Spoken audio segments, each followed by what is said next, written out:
Sportsisten.com. I'd also like to, thank Fedor and Dan Henderson for taking this fight. This is a fight that actually both of them did not have a problem taking, and sometimes with managers and trainers you go back and forth. But this is a fight actually that Dan Henderson came to me and said, "I want to fight Fedor in my next fight." We reached out, and thank you, Fedor, for taking the fight. Tickets are still available. They start at $37. And they're available at the Ticketmaster.com or at the box office. Before I go on to bring up Fedor and Dan, I'd like to say, when you think about this fight card and the stacked opponents that we have here in front of you, it's arguably the best fight card, I think, in the history of Strikeforce, from top to bottom. So we're proud to host that, as well as when you look at Dan Henderson and Fedor Emelianenko, to me, you think about not just pound for pound, in the current, the current rankings, but also, I think, of all time. I think one of the reporters actually told me that a couple weeks ago. He said these two fighters are ranked pound for pound in the history of all-time rankings, and they're legends in the sport. And we look forward to having them fight on Saturday night. And today, I'm pleased to announce we have the whole fight card here in front of us. This is going to be an incredible fight card. To my right, we have Fedor Emelianenko. And to my left, we have Dan Henderson. Have you ever had times where you thought you'd never make it to where you are today?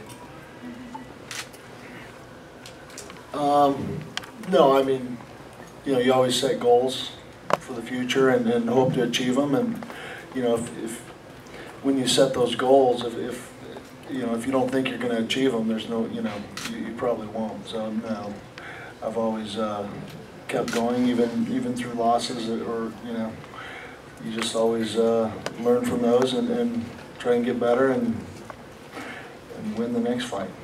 You had a 10-year undefeated streak, and then you're coming off a couple of tough losses. What did you learn in those two defeats, and what are you going to be taking into the fight Saturday with that?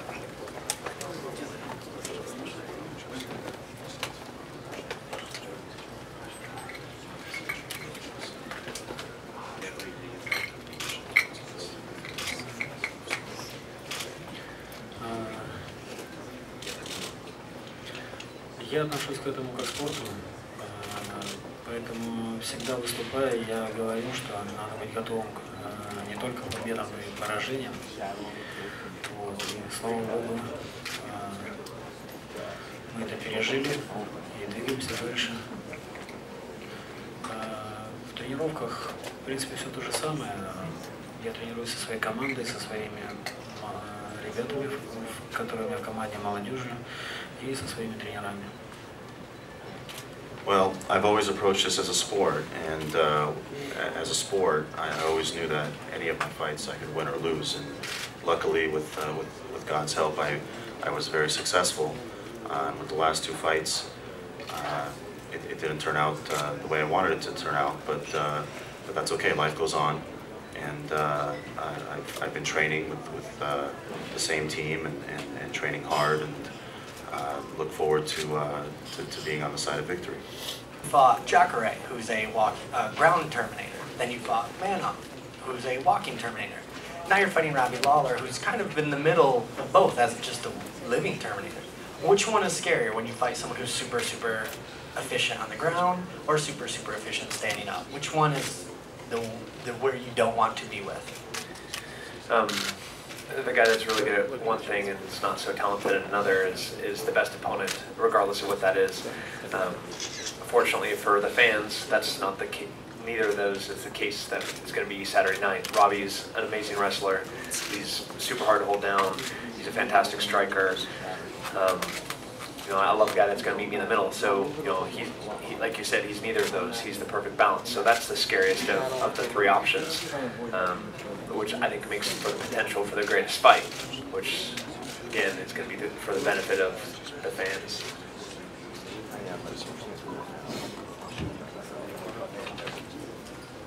For Hendo, since you have the belt at 205 and you're fighting a heavyweight, are you going to go back down to 185 and take the belt there too?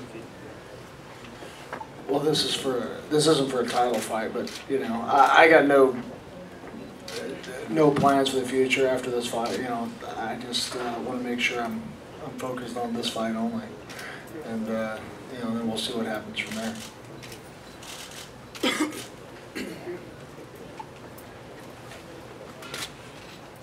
Yeah, Dan, there are very few professional athletes or kind of celebrities in general who go by one name and are widely known by one name. People like Pele and Ali, and you're climbing into a fight with one of them Saturday night. How does that feel? Yeah, I don't know. Whether he had two names or one name, he's still the same guy out there. So, you know, he's still going to be trying to hit me just as hard. So, you know, I'm just, you know, honored. I'm a big fan of his as well, so I'm honored to be in there and fighting with him, and you know, it should be a true war for the fans that enjoy. I have a question over here for Fedor.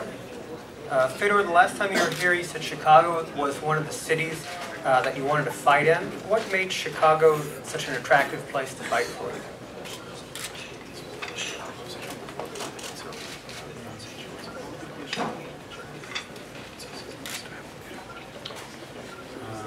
Ну, я много знаком, как бы, с Чикаго, только по фильмам.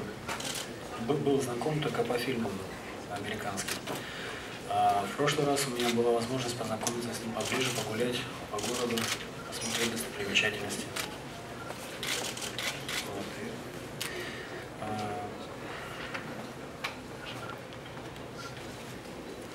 Побывать на озере Мичиган. Было приятно, порадовал. Well, before fighting in Chicago, I was familiar with Chicago through movies, through American films, and it looked like a great city. And the last time I was here, I had the opportunity to see the sights, to spend a lot of time around Chicago, around Lake Michigan, and it was a very pleasant city. I really enjoyed it. Were you happy with the support of the Russian community at your fight last time? What does that support mean to you?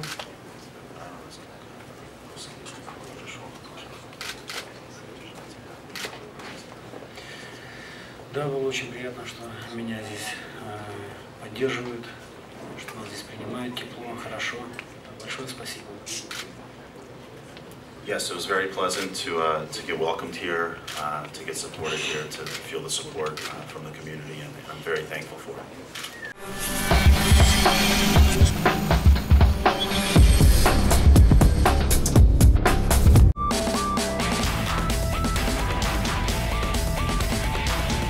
Gymgrossisten.com